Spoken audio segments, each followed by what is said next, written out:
presented by Bihari Music। नहीं जानता हूँ न पहचानता हूँ, बस नाम है प्यारा मैं मानता हूँ। नहीं जानता हूँ न पहचानता हूँ, प्यारा मैं मानता हूँ। लगता नहीं कि कहीं का डर है। अरे भाई तू जानता है ये विनोद कौन है?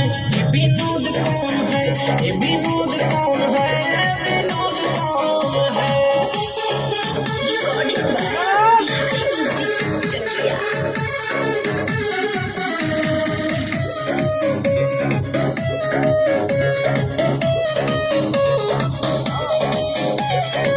चर्चा करे ये भाई सोशल मीडिया पर, जहाँ सुनाई है नाम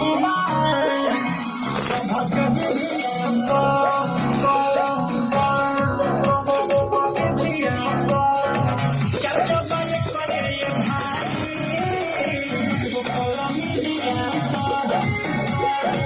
जहाँ सुनाई है नाम सब जिभिया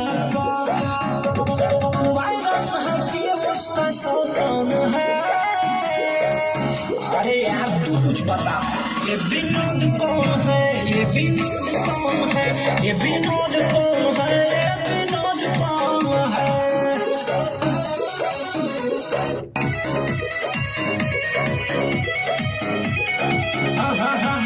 पहले बड़ा ऐसन खेला दिले सबका के चकमा केहू कहे यूट्यूबर, केहू कहे नाम अपना, केहू कहे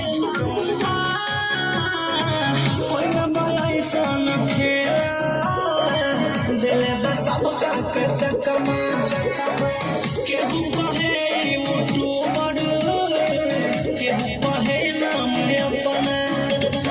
पहचानी रजिया की जनतान है। अरे विनोद